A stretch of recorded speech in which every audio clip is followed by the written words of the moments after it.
موضوع الدرس في إثبات المعاد وأهوال القيامة سورة الواقعة تفسير ابن كثير. الحمد لله رب العالمين والصلاة والسلام على أشرف الأنبياء وسيد المرسلين سيدنا محمد وعلى آله وأصحابه أجمعين. اللهم صل على سيدنا محمد وعلى آل سيدنا محمد كما صليت على إبراهيم وعلى آل إبراهيم في العالمين إنك حميد مجيد. أعوذ بالله من الشيطان الرجيم. بسم الله الرحمن الرحيم. إذا وقعت الواقعة ليس لوقعتها كاذبة خافضة رافعة إذا رجت الأرض رجا وبست الجبال بسا فكانت هباء منبثا وكنتم أزواجا ثلاثا فأصحاب الميمنة ما أصحاب الميمنة وأصحاب المشأمة ما أصحاب المشأمة والسابقون السابقون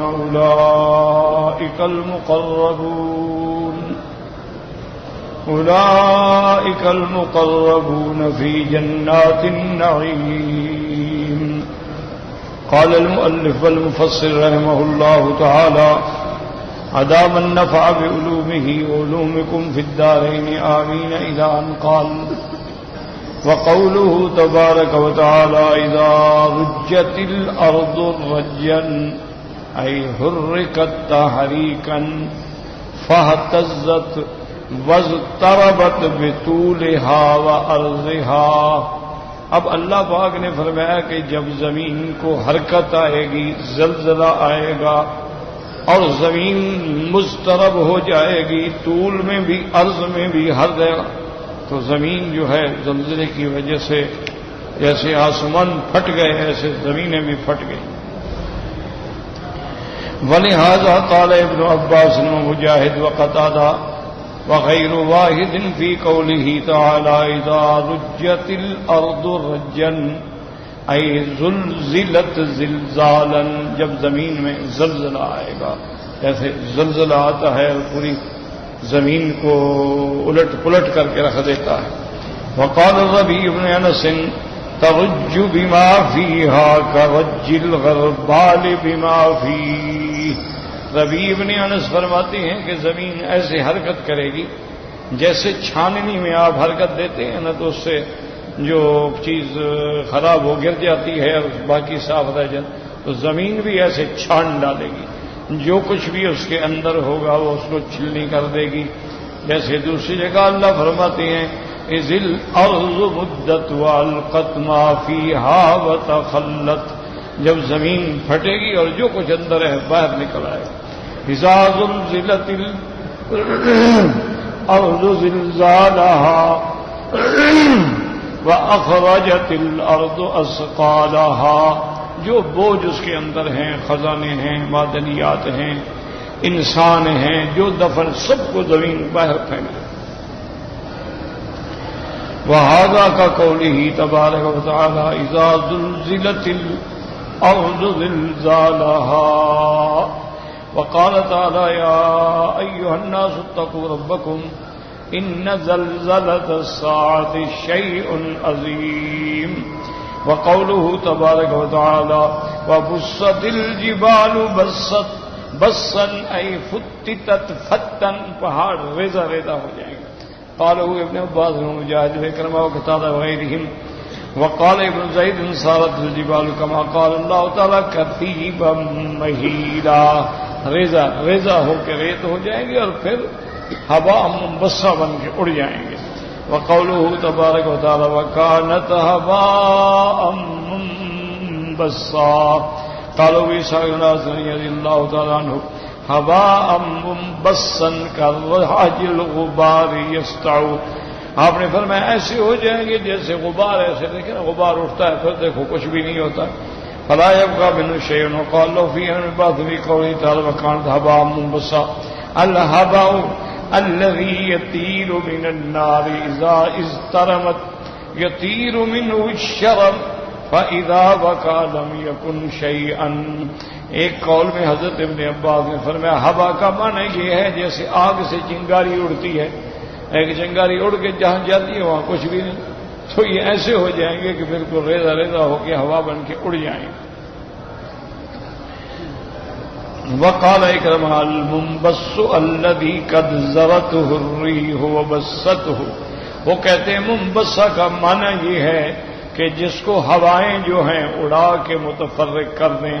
وقال قتادہ هباء منبسا كيبس الشجر الذي تذروه الرياح، یعنی ایسے ہو جائیں گے کہ جیسے سوکھے پتے ہوتے ہیں اور ہوائیں اڑا کے لے جاتی ہیں. وهذه الآية بأخواتها الدارة زوال الجبال نماكنها يوم القيامة وذهابها وتيسيرها ونصفها إكلها والسيرورتها كالإهن المنفوش. اب مفسر رحمۃ اللہ علیہ فرماتے ہیں کہ اس قسم کی جتنی آیتیں ہیں ان کا خلاصہ یہ ہے کہ پہاڑ بھی اڑ جائیں گے اپنی جگہوں سے اور بالکل ریزہ ہو جائیں گے، اور ایسے ہوں گے جیسے کپاس کو آدمی دھنتا ہے تو اڑ رہی ہوتی ہے، ایسے اڑ جائیں گے اور پھر اس کے بعد غبار بن کے ان کا وجود بھی باقی نہیں رہے گا. اسی لیے میں نے عرض کیا تھا کہ مسئلہ قیامت جو ہے جب تک اللہ کی رحمت نہ ہو، عنایت نہ ہو، ہدایت نہ ہو، سمجھ ہی نہیں آ سکتی. یاد رکھو کہ آج کل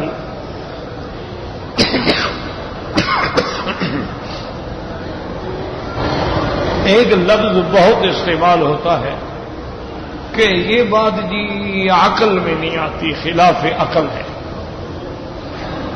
تو یاد رکھیں اللہ کے رسول کا کوئی حکم خلاف عقل نہیں ہوتا. بات سمجھیں، خلاف عقل کا کیا معنی کہ ایک آدمی ہمیں کہے کہ یہ بات یوں ہے، ہم اپنے عقل سے اس کو توڑ ڈالیں، یہ ہے خلاف عقل. اللہ کا کوئی حکم جو ہے وہ خلاف عقل نہیں ہوتا. ہاں ماورائے عقل ضرور ہوتا ہے کہ وہاں ہماری عقل پہنچ نہیں پا رہی، ہماری عقل محدود ہے اور وہ معاملہ اتنا اونچا ہے کہ وہاں ہماری رسائی نہیں ہو رہی. اب دیکھیں نا کہ جیسے ایک آدمی پرائمری میں پڑھتا ہو، آپ اس کے سامنے ریاضیات کی میٹرک کا حساب رکھ دیں تو اس کو تو اوپر دماغ سے بھی اوپر چلا جائے گا، کہے گا پتہ نہیں یہ کیا ہے. اب یہ مانا تو نہیں نا کہ وہ حساب نہیں ہے، وہ حساب تو ہے، لیکن اس بچے کی استعداد نہیں ہے کہ اس کو سمجھ سکے. تو اب یہ ہم تھوڑا کہیں گے کہ وہ خلاف عقل ہے، وہ تو عقل کے مطابق ہے، حساب ہے، صحیح ہے، لیکن اس سمجھنے والے کی عقل اس مقام پہ پہنچی نہیں، اس کو سمجھ ہی نہیں آ سکتی. اسی لیے جب اللہ تبارک و تعالی نے قیامت کے احوال کے بارے میں ذکر فرمایا کہ قیامت میں جنت ہوگی، جہنم ہوگی، اور ایمان والوں کو جنت ملے گی، اس میں ان کے لیے فراش ہوں گے، ان کے لیے حوریں ہوں گی، ان کے لیے فواکے ہوں گے، ان کے لیے غلام ہوں گے.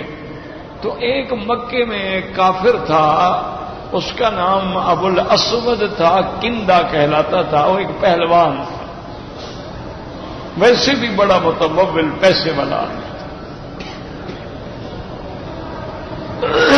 دولت بھی تھی، اور اس نے بڑی خوبصورت ترین کنیزیں جو ہیں اپنے گھر میں رکھی ہوئی تھی، اور دولت کے نشے میں اور شراب کے نشے میں، پھر نوکر ہیں، چاکر ہیں، خوبصورت کنیزیں ہیں اور باغات ہیں، فواکے ہیں، پھل ہیں.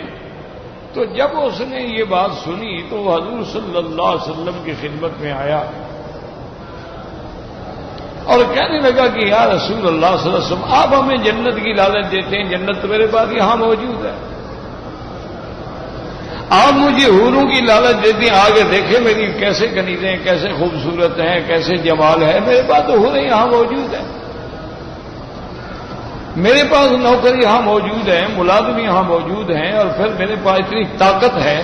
وہ اتنا طاقتور اور زور آور تھا کہ یہ گائے کا جو چمڑا ہے نا، اس چمڑے کو بچھا دیتے تھے تو وہ ایک جگہ کھڑا ہو جاتا تھا، تو 20 آدمی اس کے پاؤں کے نیچے سے اس چمڑے کو کھینچتے تھے، چمڑا ٹوٹ جاتا تھا لیکن وہ نہیں ہلتا تھا، اتنا زور آور آدمی۔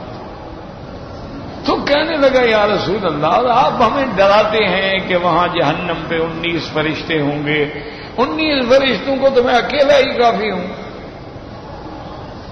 19 فرشتوں کا کیا ہے، میں تو ان کو پکڑ کے مار ڈالوں گا۔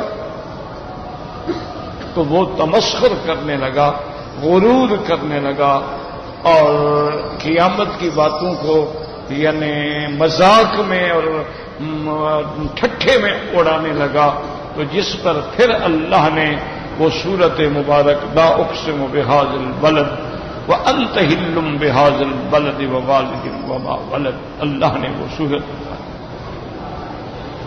کہ یا محمد صلی اللہ علیہ وسلم مجھے قسم ہے اس بلد کی جس میں آپ اترے ہیں، اور مجھے قسم ہے والد کی اور اس کی اولاد کی، یعنی آدم اور اس کی جمید ہوتی ہے، لقد خلقنا الانسان فی کبد، ہم نے انسان کو مشقت میں بنایا، وہ تو مشقت میں ہے ہر وقت، پھر بھی اعتراض کرتا ہے۔ انسان تو ہے ہی مشقتوں کا پیدا ہوا،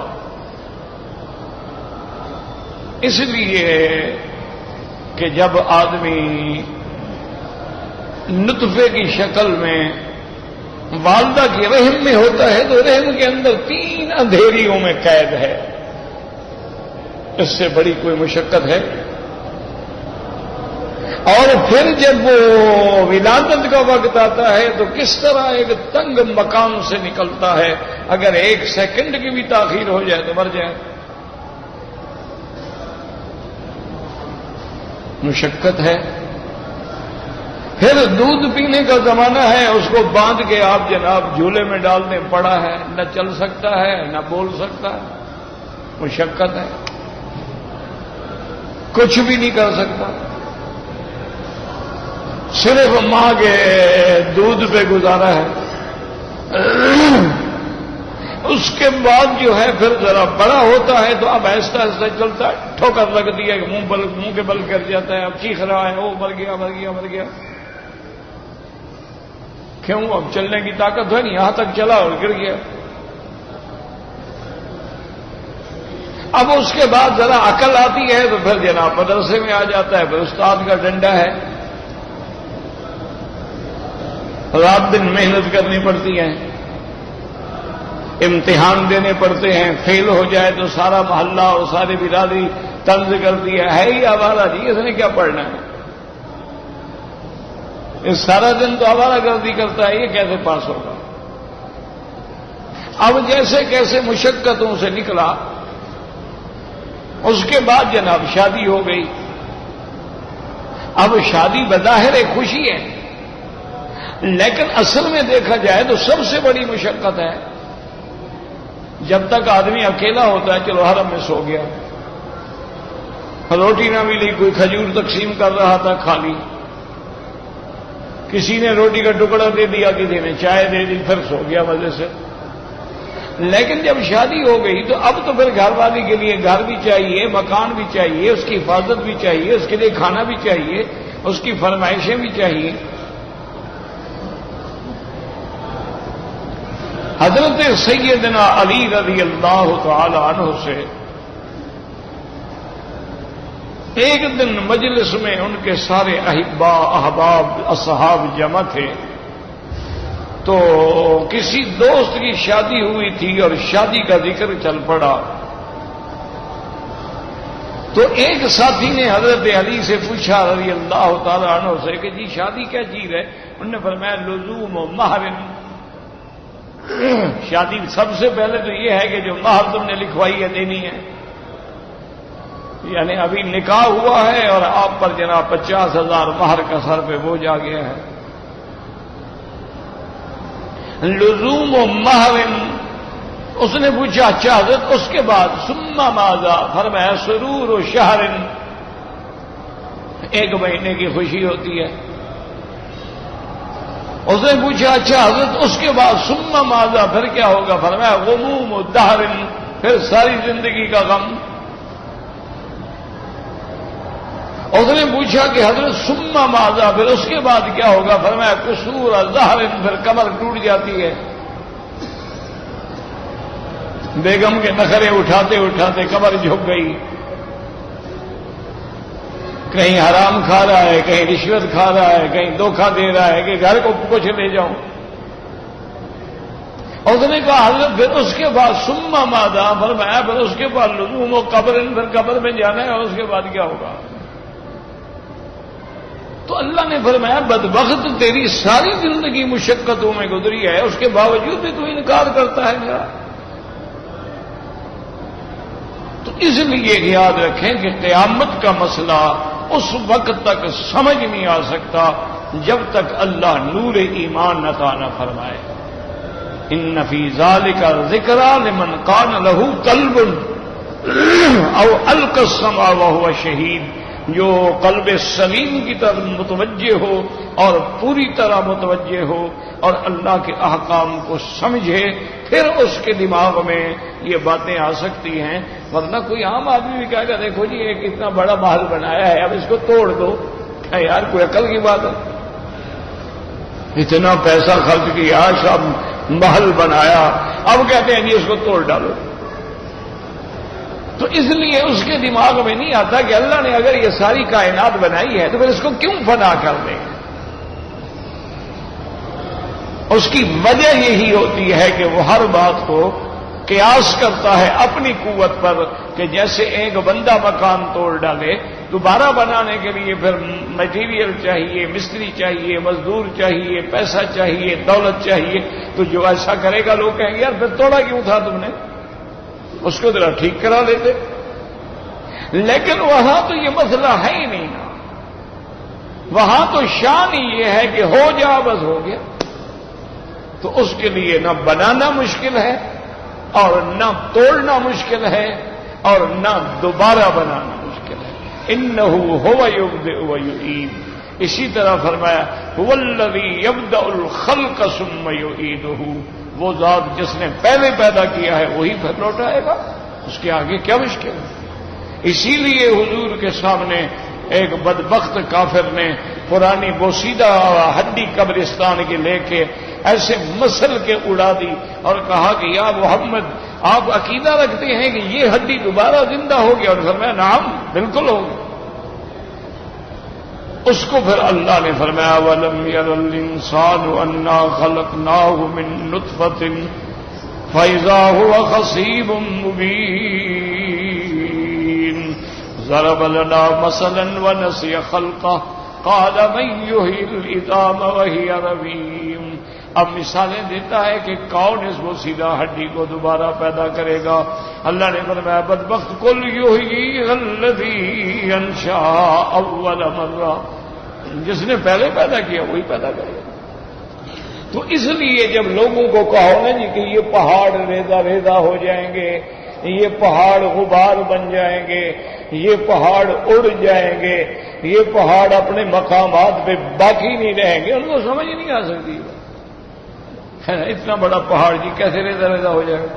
ایک سرنگ نکالنی ہو ہمارے تو لاکھوں کروڑوں خرچ ہو جاتے ہیں، مشینری آتی ہے اور ایک ایک پتھر توڑ توڑ توڑ توڑ توڑ کے دماغ خراب ہو جاتے ہیں، سال ہر سال لگ جاتے ہیں، اور یہ سارے پہاڑ کیسے اڑ جائیں؟ تو ان کی عقل میں اسی لیے بات نہیں بیٹھتی کہ وہ اپنی عقل اور اپنی قوت پر اللہ کی قدرت کو قیاس کرتے ہیں، یہ نہیں جانتی انما امرہ اذا اراد شیئا ان یقول له کن فیکون. اس کا تو بس ارادے کی دیر ہے، جب حکم ہوگا سب کچھ ہو جائے گا. اس لیے قیامت کے سمجھنے کے لیے سب سے بڑی ضرورت ہے ایمان کی، کہ اللہ پر ایمان ہو، اللہ کے رسول پر ایمان ہو، اور جو باتیں سمجھ آ جائیں شکر کرے، سمجھ نہ آئے تو اپنے قصور کا اعتراف کرے کہ بھئی میرا عقل نہیں پہنچ رہا، لیکن جو قرآن میں ہے وہ ٹھیک ہے. اب اللہ پاک فرماتے ہیں کہ پھر اس کے بعد قیامت والے دن کیا ہوگا؟ وَكُنْتُمْ أَزْوَاجًا ثَلَاثًا أَيْ يَنْقَسِمُ النَّاسُ يَوْمَ الْقِيَامَةِ إِلَىٰ ثَلَاثَةِ أَصْنَافٍ. قیامت والے دن قوم جتنی ہوگی میدان محشر میں ان کے 3 حصے بن جائیں گے. قوم عن یمین العرش، ایک وہ خوش قسمت ہوں گے جو عرش کے دائیں طرف ہوں گے. وَهُمُ الَّذِينَ خَرَجُوا مِنْ شِقِّ آدَمَ الْأَيْمَنِ، اور یہ وہی لوگ ہیں جن کو اللہ تبارک و تعالی نے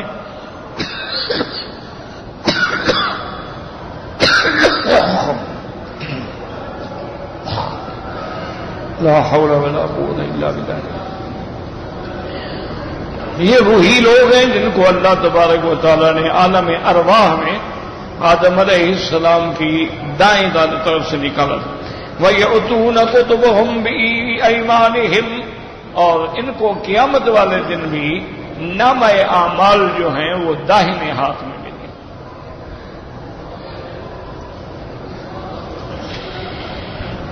وَيُؤْخَذُ بِهِمْ ذَاتَ الْيَمِينِ، اور ان کو داہنی طرف سے جنت میں لے جایا جائے گا. قَالَ السُّدَيُّ وَهُمْ جَمْهُورُ أَهْلِ الْجَنَّةِ، یہ اہل جنہ ہوں. وَآخَرُونَ عَنْ يَسَارِ الْعَرْشِ، اور ایک جماعت وہ ہوگی جو عرش کے بائیں طرف. وَهُمُ الَّذِينَ خَرَجُوا مِنْ شِقِّ آدَمَ الْأَيْسَرِ، یہ وہ لوگ ہیں جو آدم علیہ السلام کے بائیں طرف سے نکالے گئے. وَيُؤْتُونَ كُتُبَهُمْ بِشِمَالِهِمْ، اور ان کو بائیں ہاتھ میں نامہ عمل ملے گا. وَيُؤْخَذُ بِهِمْ ذَاتُ الشِّمَالِ، اور ان کو بائیں طرف سے جہنم کی طرف لے جایا جائے گا. وَهُمْ عَامَّةُ أَهْلِ النَّارِ، یہ جہنمیوں کا حال ہوگا. عِيَاذًا بِاللَّهِ مِنْ سَنِيئِهِمْ، اللہ کی پناہ. وَطَائِفَةٌ صَابِقُونَ بَيْنَ يَدَيْهِ عَزَّ وَجَلَّ، اور ایک جماعت وہ ہوگی جو سب سے سبقت لے جانے والی ہوگی. وَهُمْ أَخَصُّ وَأَحْظَىٰ وَأَقْرَبُ، یہ وہ لوگ ہیں جو اصحاب الیمین میں سے خاص لوگ ہیں، گویا کہ ان کے سردار ہیں. فِيهِمُ الرُّسُلُ وَالْأَنبِيَاءُ وَالصِّدِّيقُونَ وَالشُّهَدَاءُ وَهُمْ أَقَلُّ عَدَدًا مِّنْ أَصْحَابِ الْيَمِينِ، اور سابقون میں اللہ کے پیغمبر ہوں گے، اللہ کے رسول ہوں گے، ان میں صدیقین ہوں گے، ان میں شہداء ہوں گے، لیکن یہ اصحاب الیمین سے کم ہوں گے. وَلِهَذَا قَالَ تَعَالَىٰ فَأَصْحَابُ الْمَيْمَنَةِ مَا أَصْحَابُ الْمَيْمَنَةِ وَأَصْحَابُ الْمَشْأَمَةِ مَا أَصْحَابُ الْمَشْأَمَةِ وَالسَّابِقُونَ السَّابِقُونَ. وَهَكَذَا قَسَّمَهُمْ إِلَىٰ هَٰذِهِ الْأَنْوَاعِ الثَّلَاثَةِ فِي آخِرِ السُّورَةِ وَقْتَ احْتِضَارِهِمْ. اب مفسر فرماتا ہے کہ سورۃ الواقعہ کے آخر کے اندر پھر اللہ تبارک و تعالی نے ان تینوں قسموں کا ذکر فرمایا ہے. اور اسی طرح اللہ تبارک و تعالی نے دوسری آیات میں بھی ذکر فرمایا. ثم اورثنا الكتاب الذين اصطفينا من عبادنا فمنهم ظالم لنفسه ومنهم مقتصد ومنهم سابق بالخيرات بإذن الله. وہاں بھی وہی 3 قسمیں ہو گئی. وذلك على أحد القولين في الظالم لنفسه كما تقدم بيانه.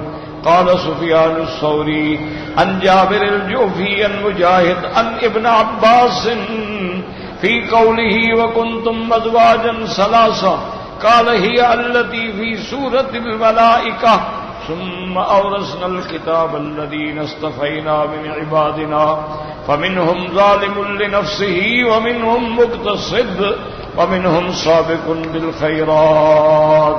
وقال ابن جريج عن ابن عباس هذه الأزواج الثلاثة هم المذكورون في آخر السورة وفي سورة الملائكة. وقال يزيد الرقاشي سألت ابن عباس عن قوله وكنتم ازواجا ثلاثا، انہوں نے فرمایا 3 قسمیں ہوں گی، اصنافا ثلاثا. وقال مجاہد اصنافا ثلاثا. وقال مجاہد وكنتم ازواجا ثلاثا یعنی فرقا ثلاثا. وقال میمون بن مہران افواجا ثلاثا. وقال عبید اللہ العتکی عثمان بن سراقة بن خالد عمر بن الخطاب رضی اللہ عنہم وکنتم ازواجا ثلاثا 2 فی الجنت وواحد فی النار. انہوں نے فرمایا 3 قسمیں ہو جائیں گی اور 2 قسمیں جو ہیں یہ تو جنت میں جانے والوں کی ہوں گی اور 1 قسم جو ہے وہ جہنم میں جانے والوں کی ہوگی. اللہم اجرنا من النار. ہمارے ایک بہت بڑے دوست بھی تھے، بھائی بھی تھے اور عالم بھی تھے، شیخ الحدیث تھے جامعہ اشرفیہ لاہور میں، مولانا عبد الرحمن اشرفی. ان کا انتقال ہو گیا، آج ان کا جنازہ تھا. دعا کریں اللہ ان کی مغفرت فرمائیں، ان کے درجات کو بلند فرمائیں اور ان کے پسماندگان کو صبر جمیل عطا فرمائیں. بڑا ہی ماشاءاللہ یعنی اللہ نے اس کو ظاہری طور پر بھی بڑا جمال دیا، بڑا خوبصورت آدمی اور ماشاءاللہ بڑا ویل ڈریس اور اچھے سے اچھا لباس پہننے والا اور ہر وقت چہرے پہ مسکراہٹ ہوتی تھی اور ماشاءاللہ بہت اچھے پڑھانے والا ذہین آدمی اور بہت بڑا آدمی سے ان کے بڑے خدمات ہیں. اور جامعہ اشرفیہ ایک معروف ادارہ ہے بہت بڑا جس کا ایک مقام ہے دنیا میں.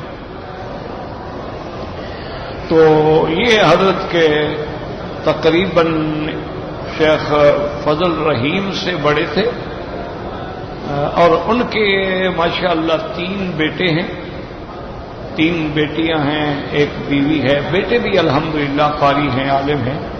بیٹے نے ہی جنازہ پڑھایا باپ کا ماشاءاللہ، کیونکہ شرعاً حکم یہی ہوتا ہے، ورنہ تو محترم صاحب موجود تھے، وہ تو سب کے استاد ہیں، استاد الکل ہیں. لیکن حق یہ ہوتا ہے کہ اگر اولاد ہے اور الحمدللہ پھر عالم بھی ہو، قاری بھی ہو، تو اس کا حق ہے کہ وہ جنازہ پڑھائے. تو اللہ ان کی مغفرت فرمائے. اللہ تبارک و تعالی جتنے علماء، صلحاء، اولیاء شہید ہو گئے، فوت ہو گئے، اللہ سب کی مغفرت فرمائے اور سب کے درجات بلند فرمائے. اور جتنا مخلوق زندہ ہے اللہ سب کو ہدایت عطا فرمائے. بہت کام کے آدمی تھے لیکن موت تو برحق ہے نا جی، وہ تو آنی ہے. وقال ابن ابي حاتم حدثنا ابي قال حدثنا محمد بن الصباح حدثنا الوليد بن ابي ثور عن سماك النعمان بن بشير قال قال رسول الله صلى الله عليه وسلم واذا النفوس زوجت قال الضرباء كل رجل من كل قوم كانوا يعملون عمله. حضرت نعمان بن بشیر فرماتے ہیں قرآن کہتا ہے اذا النفوس زوجت، تو کیا مانا؟ انہوں نے کہا کہ قیامت والے دن اللہ ہر بندے کو اس کے ساتھ کھڑا کرے گا جو اس کے عمل والا، یعنی مثلا یوں سمجھ لیں عالم ہے علماء کی صف میں ہوگا، عابد ہے تو اللہ کی عبادت گزاروں کی صف میں ہوگا، صدیق ہے تو صدیقین کے ساتھ ہوگا، کافر ہے تو کافر کے ساتھ ہوگا، منافق ہے تو منافق کے ساتھ ہوگا، فاجر ہے تو فاجر کے ساتھ ہوگا. تو اس نے جیسی شکل بنائی جو اس کے عمل ہوں گے اسی کے ساتھ اس کو کھڑا کیا جائے. اس لیے حضور پاک صلی اللہ علیہ وسلم نے فرمایا من تشبہ بقوم فہو منہم او کما قال النبی صلی اللہ علیہ وسلم. جو آدمی کسی کی شکل بناتا ہے قیامت میں اسی کے ساتھ اٹھایا جائے. یہ سب سے بڑی وعید ہے. جیسے آج کل آپ دیکھتے ہیں کہ نوجوان ہیں یعنی وہ تہذیب اپنا رہے ہیں جس کو انگریزوں نے بھی تھوک دیا ہے، کافروں نے بھی تھوک دیا. یہ اس کے پیچھے لگے ہوئے ہیں. جوان ہیں، مرد ہیں، کانوں میں بالے ہیں، جوان ہیں، مرد ہیں، گلے میں چین ہے، جوان ہیں، مرد ہیں اور یہاں نام لکھوائے ہوئے ہیں، جوان ہیں، مرد ہیں، لباس عورتوں والا ہے، جوان ہیں، مرد ہیں، لپسٹک لگاتے ہیں اور اس کے بعد میک اپ کرتے ہیں، فیشل کرواتے ہیں اور چہرے پر غازہ، پاؤڈر، مسکارا استعمال کرتے ہیں. تو یہ وہ لوگ ہیں جن پر اللہ اور اللہ کے نبی نے لعنت دی. حضور نے فرمایا لعن اللہ المتشبہین من الرجال والمتشبہات من النساء او کما قال. فرمایا جو مرد عورتوں کی شکل اختیار کرے یا عورتیں مردوں کے لباس پہنے کہ جین پہنی ہوئی ہے اور جناب شرٹ پہنی ہوئی ہے اور بال یہاں تک کٹائے ہوئے ہیں اور اسی طرح کا انداز ہے، تو قیامت والے دن بھی اللہ نے فرمایا کہ ان پہ لعنت ہوگی اور ان کو اسی جماعت کے ساتھ کھڑا کیا. اسی لیے اولیاء اللہ نے لکھا ہے کہ میرا بھائی روزانہ 24 گھنٹے میں 10 منٹ وقت نکالا کرو جب تمہیں ملے، دن میں، رات میں، لیکن شرط یہ ہے کہ اکیلے، اور بیٹھ کے غور کیا کرو کہ میرا عمل، میری شکل، میرا لباس، میرے کام کس جماعت سے جڑتے ہیں، میں کس کی صف میں کھڑا ہوں گا. بس اسی پہ غور کریں. دیکھو نا، انبیاء کی صف میں تو ہم جا نہیں سکتے اور رسول کی صف میں بھی ہم جا نہیں سکتے. صدیقین کا بھی اعلیٰ مقام، شہداء کا بھی اعلیٰ مقام، عباد کا بھی اعلیٰ مقام، محدثین، مجتہدین، مفسرین کا بھی اعلیٰ مقام. تو باقی جو عامت المسلمین ہیں، مومنین ہیں، کیا ہماری ان کے مطابق بھی کوئی شکل ملتی ہے؟ ذرا غور کریں. اب دیکھیں نا جی کہ حضرت آدم سے لے کر سرکار دو عالم تک علیہم السلام جتنے پیغمبر ہیں، ایمان سے کہیں سب کی داڑھی تھی کہ نہیں تھی؟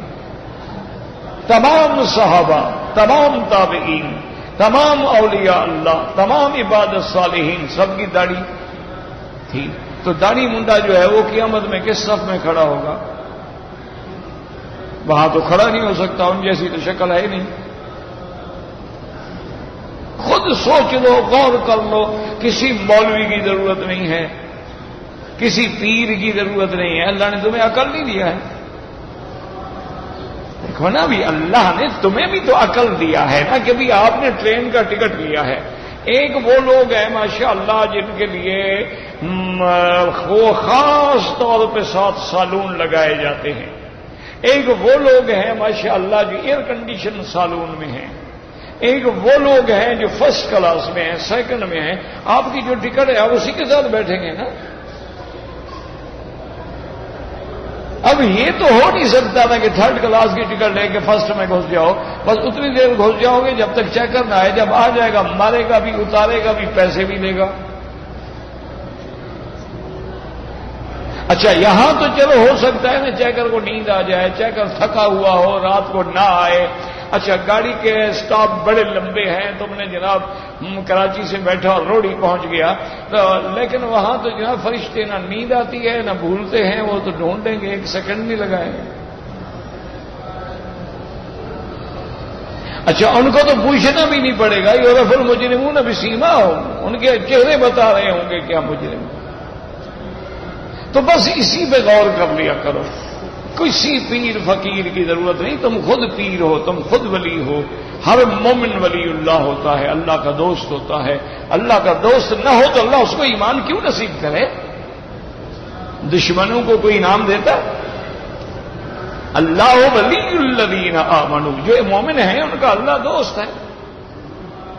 آپ خود ولی ہیں، آپ خود پیر ہیں، آپ خود بزرگ ہیں، لیکن بس ایک عادت بنا لو کہ 10 منٹ کے لیے غور کر لیا کرو کہ آج صبح کے اٹھنے کے بعد میں نے کیا کیا کام کیے ہیں۔ میں اٹھا، میں نے وضو کیا، میں نے تہجد پڑھی، میں نے وتر پڑھے، میں مسجد گیا، میں نے 2 رکعت سنت پڑھی، میں نے فجر کی نماز پڑھی، میں نے اشراق تک بیٹھ گیا، تلاوت قرآن پاک کی، پھر میں نے اشراق پڑھی، پھر میں گھر میں آیا، پھر میں نے ناشتہ۔ یہ سارا اپنا حساب خود کرو۔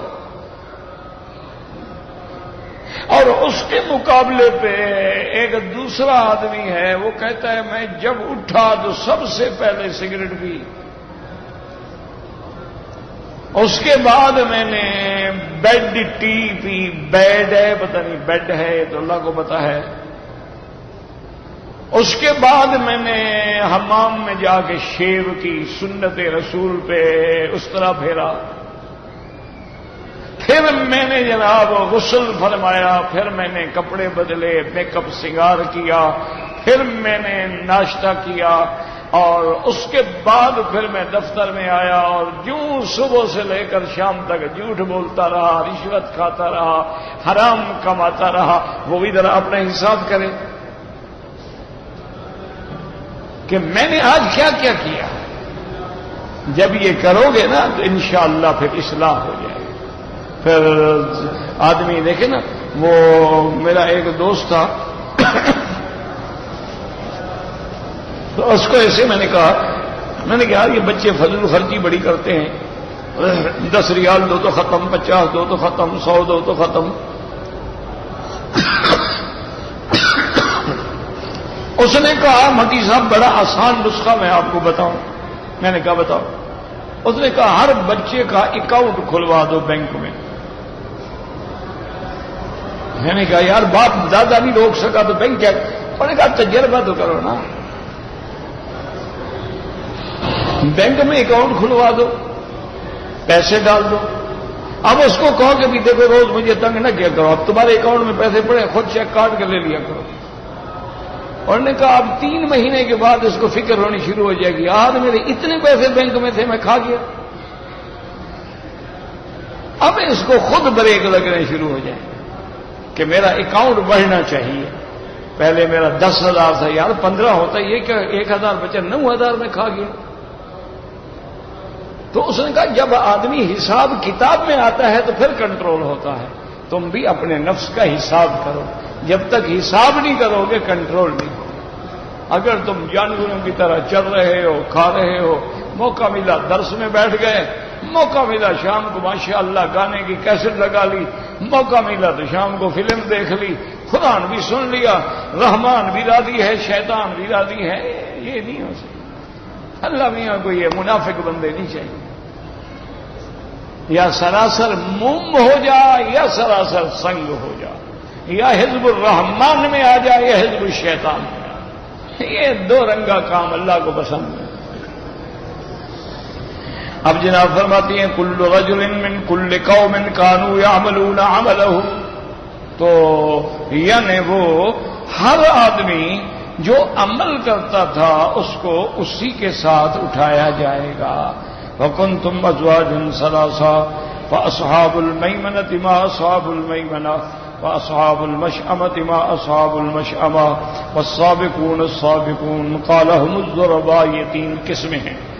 وقال الإمام أحمد حدثنا محمد بن عبد الله بن المثنى حدثنا البراء الغنوي حدثنا الحسن بن معاذ بن جبل رضي الله تعالى عنه أن رسول الله صلى الله عليه وسلم تلا هذه الآية وأصحاب اليمين ما أصحاب اليمين وأصحاب الشمال ما أصحاب الشمال قبض بيديه قبضتين فقال هذه للجنة ولا أبالي وهذه للنار ولا أبالي.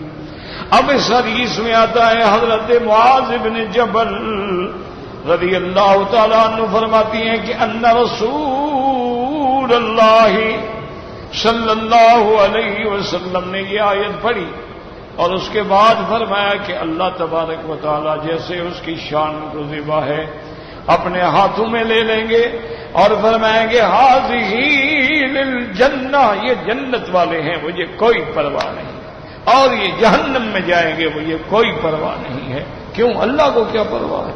اللہ تبارک و تعالیٰ تو اس کی تو شان یہی ہے نا کہ ساری مخلوق اس کی محتاج ہے، وہ کسی کا محتاج نہیں.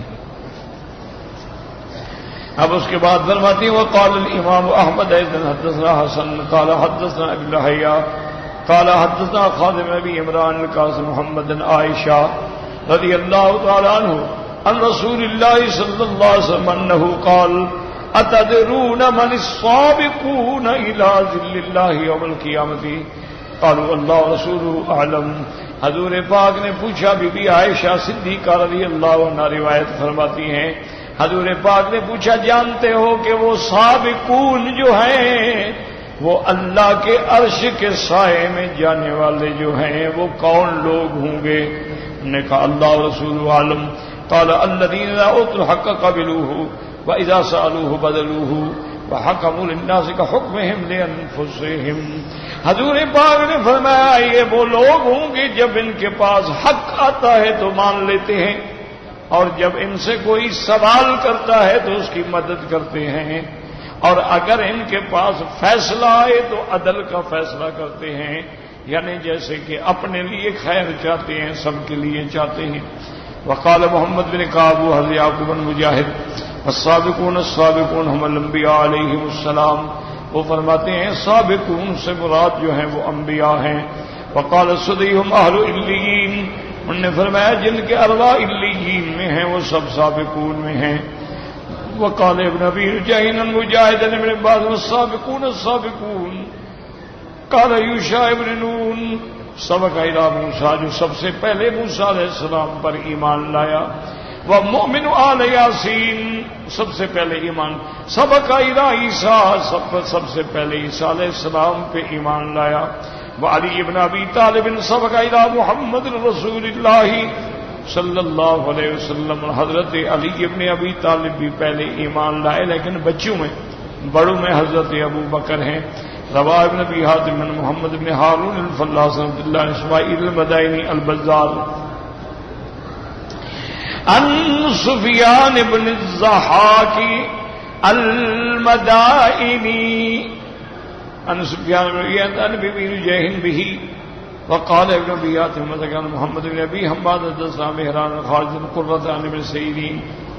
والسابقون السابقون، یہ کون ہوں گے؟ انہوں نے فرمایا الذین صلوا الی القبلتین، جن لوگوں نے دونوں قبلوں کی طرف نماز پڑھی ہوگی، یعنی مسجد اقصی کی طرف بھی اور پھر مسجد الحرام کی طرف بھی.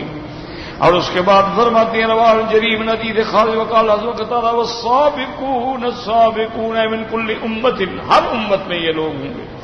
وقال اوزاعی عثمان نبی سعودت نو کرا هذه الآية والسابقون السابقون اولئک المقربون. ثم قال اولهم رباحا الى المسجد واولهم خروجا في سبيل الله، یہ وہ لوگ ہوں گے جو سب سے پہلے وضو کر کے مسجدوں میں جانے والے اور سب سے پہلے جہاد کے لیے نکلنے والے.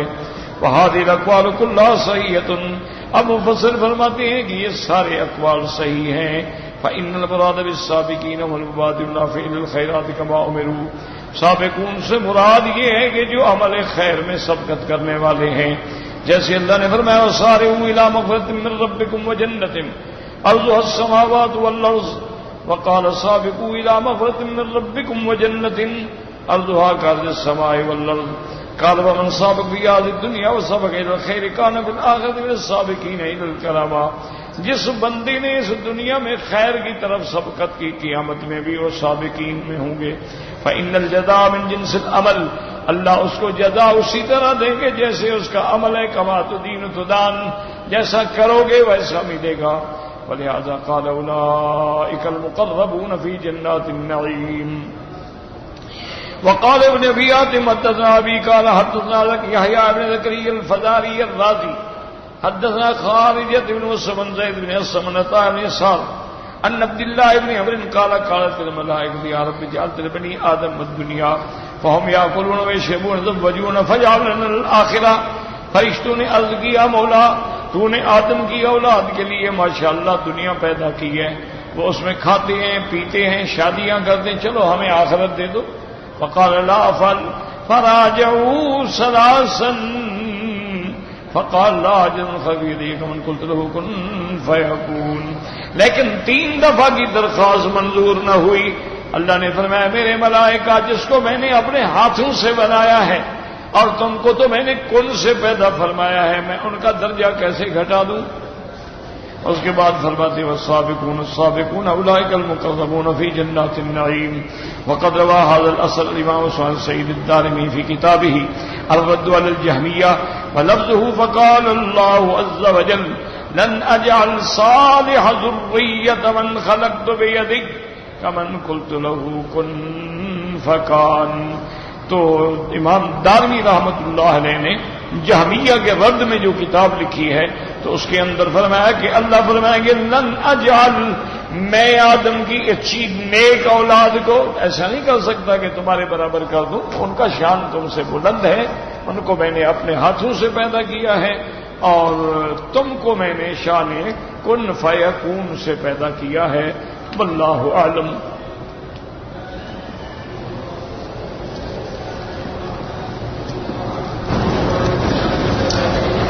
کہتے ہیں جی کہ تعویذ کے ذریعے کسی کو بیمار یا کسی کو یعنی گھر میں جھگڑا وگڑا کرایا جا سکتا ہے. میرا بھائی بات یہ ہے پہلے تو ایمان رکھو کہ اگر ساری دنیا مل کے تمہیں نقصان پہنچانا چاہے اور اللہ نہ چاہے کوئی نہیں پہنچا سکتا، اور ساری دنیا مل کے تمہیں نفع دینا چاہے اللہ نہ چاہے تو کوئی تمہیں نفع نہیں دے سکتا. ہر چیز اللہ کے ہاتھ میں ہے. یہ تو محض ایسے ہے جیسے یوں سمجھ لو کہ آدمی سگریٹ پی کر کسی کے گھر میں پھینک دے تو آگ تو لگ جائے گی. یہ اسباب ظاہری تو ہوتے ہیں، اور خاص طور پہ وہ خبیث لوگ جو جادوگر ہیں، جو جادو کرتے ہیں، سحر کرتے ہیں اور عمل سفلی کرتے ہیں. وہ تو قرآن کہتے ہیں کہ فرقون بین المرء وزوجہ، وہ بیوی اور میاں کے اندر جھگڑا کرا دیتے ہیں. وہ نہیں ہو سکتا ہے. ایسے شیطان جو ہیں جو اعمال سفلیہ کرتے ہیں ان کے لیے کوئی ایسا مشکل مسئلہ نہیں وہ کر لیتے. اور یہ بھی اللہ کی حکمتیں ہیں. اور ان کا توڑ کیا ہے؟ اللہ کا قرآن ہے کہ اگر تمہیں ایسا شک ہے تو گھر میں سورۃ البقرہ کی تلاوت کرو، کیسٹ چلاؤ، خود سنو، خود پڑھو، خود پانی پہ دم کرو، وہی پانی سب پہ ڈالو، اسی پانی کو پانی میں ملا کے غسل کر لو، انشاءاللہ سب جادو وادو سب بھاگ جائیں گے.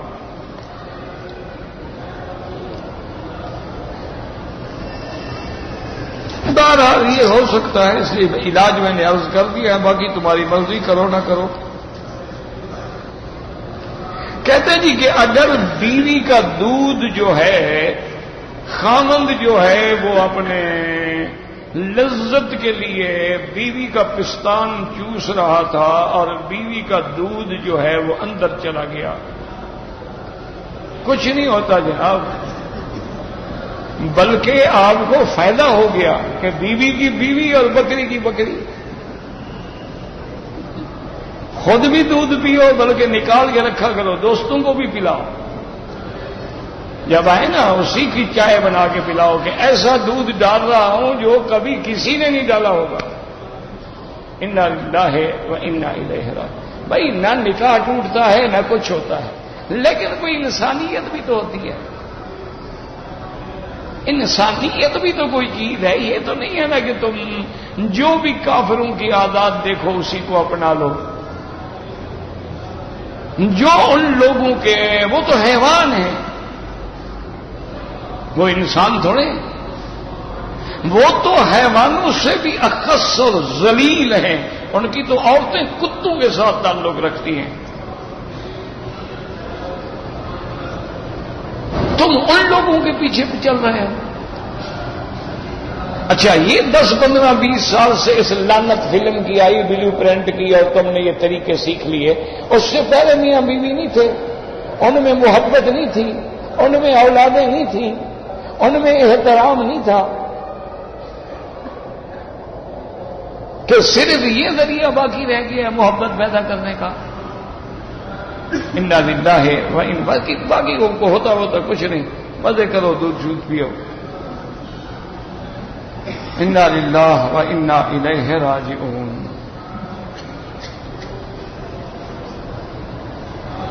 دادا دادی فوت ہو گئے ہیں، میں ادھر ہوں، غریب تھے، پیسہ نہیں تھا، کوئی خیرات نہیں ہوئی. کوئی بات نہیں، کوئی خیرات کرنا ضروری ہے، اللہ دے گا تو کرو گے نا.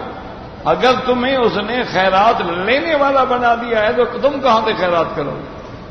لیکن یہ تو تمہارے بس میں ہے نا، طواف کر کے دعا کرو، قرآن پڑھ کے دعا کرو، عمرہ کر کے دعا کرو، حج کر کے دعا کرو، اس میں تو پیسے نہیں لگتے تمہارے.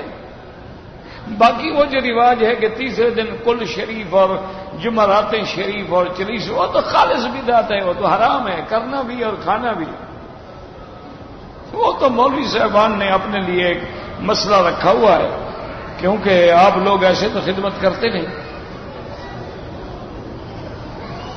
ہے نا. دیکھو، یہ ہنسنے کی بات نہیں ہے نا کہ مجھے ماشاءاللہ الحمدللہ کتنا عرصہ ہو گیا پڑھاتے ہوئے، کب تم نے مجھے دعوت کھلائی ہے؟ ماں سوا 1 2 شاگردوں کے، اور میں کوشش کرتا ہوں کہ ان کو بھی بدلہ دے سکوں. اچھا، آج اگر میں جھوٹے سچے خواب تمہیں سنانے شروع کر دوں تو کل تم سارے گھر کی جائیداد لے آؤ گے میرے پاس. قاعدہ ہے کہ جو صحیح عالم ہے اس کی کوئی نہیں ہوتی خدمت. پیسہ ملتا ہے پیر کو، اور جتنا بڑا جھوٹا پیر ہو اتنا زیادہ پیسہ.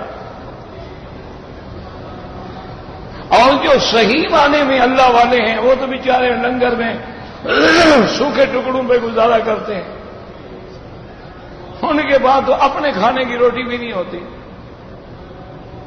جو صحیح معنی میں اولیاء اللہ،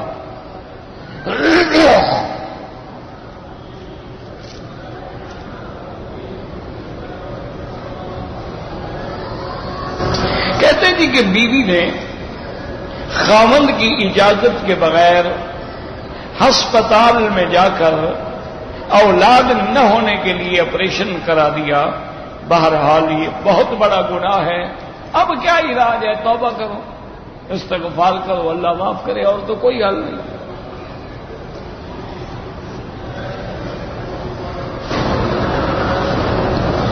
کہتے جی کہ شادی کی رات میں دولہا دلہن جو ہیں وہ نماز پڑھیں. ہاں، سنت ہے کہ پہلے آدمی 2 رکعت نماز پڑھ لے، اس کے بعد دلہن کے بالوں کو پکڑ کے دعا کریں، اور پھر یہ ضروری نہیں کہ کوئی جماعت کرے، وہ تو نفل نماز ہے. اللہ کا شکر ہو گیا کہ اللہ نے مجھے حلال کا رزق عطا فرمایا.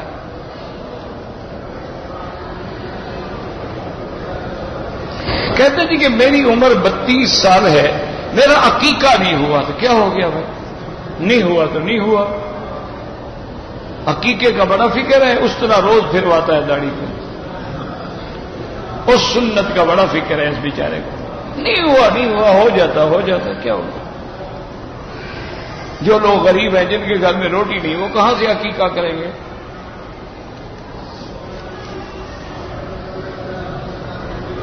داڑھی منڈانا جو ہے وہ گناہ پہلی دفعہ منڈائے تو صغیرہ ہے، جب دوبارہ منڈائے گا تو گناہ کبیرہ ہے، بار بار منڈائے گا تو وہ فاسق و فاجر ہے. غیر محرم سے پردہ ہر حال میں ہے، قریبی رشتہ دار ہو کوئی ہو. اگر ٹی وی میں خبریں دینے والی عورتیں ہیں پھر بھی نہ دیکھو، ان کا دیکھنا بھی حرام ہے، ان کی آواز سننا بھی حرام ہے.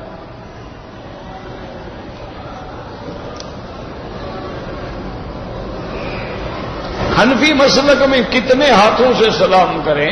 دو ہاتھوں سے کرو، ایک ہاتھ سے کرو، دونوں جائز ہیں، کون سا جھگڑا ہے بھلا اس میں؟ تو محدثین نے باقاعدہ باب باندھے ہیں، انہی مسائل میں اللہ نے تمہیں ڈالا ہوا ہے، بس اسی مسائل کے چکر میں رہو گے۔ انا للہ و انا الیہ راجعون۔ دعائے استخارہ چھپی ہوئی ملتی ہے، 2 رکعت نماز پڑھو، اس کے بعد 3 دفعہ وہ دعا پڑھو، اور جہاں آتا ہے ان ھذا الامر وہاں اپنے کام کا نام لو، اور 1 دن 2 دن پھر جو اللہ کو منظور ہے اللہ پہ چھوڑ دو۔ جو لوگ شادی نہیں کرتے یا کوشش کے بعد نہیں ہوتی، کوشش کے بعد نہیں ہوتی تو ان پہ کوئی گناہ نہیں، آمدن نہیں کرتے تو وہ حضور کی سنت کے مخالف ہیں۔ نکاح کرنا حضور کی سنت ہے، حضور نے فرمایا النکاح من سنتی فمن رغب عن سنتی، فرمایا جو میری سنت کا انکار کرے اس کا میرے ساتھ کوئی تعلق نہیں۔ تو نکاح کرنا سنت رسول ہے۔ ہاں کوشش کر رہا ہے، غریب ہے، آج کل غریب کو کون رشتہ دیتا ہے؟ امیر آدمی کو تو ہر کوئی رشتہ دے دیتا ہے نا، چاہے وہ بوڑھا بھی ہو، چاہے وہ بد شکل بھی ہو، غریب ہے اچھی شکل کون دیتا ہے؟ غریبوں کو کون رشتہ دیتا ہے؟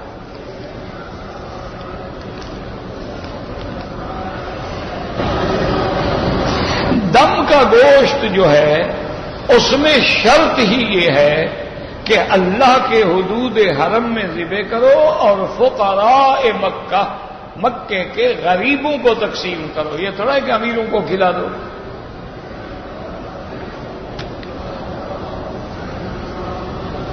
اپنے کمرے کے دوستوں کو نہ کھلاؤ، غریبوں کو کھلاؤ۔ دم کا معنی یہ ہے کہ غریبوں کو کھلایا جائے، یہ تھوڑا ہے کہ دم پڑ گئی اللہ میاں بھی راضی، دوست بھی راضی، ان کو گوشت کھلا دیں گے، تو اللہ میاں سے بھی چلاکیاں کرتے ہو۔ اللہ تو جانتے ہیں نا تمہاری نیتوں کو بھی، تمہارے اعمال کو بھی۔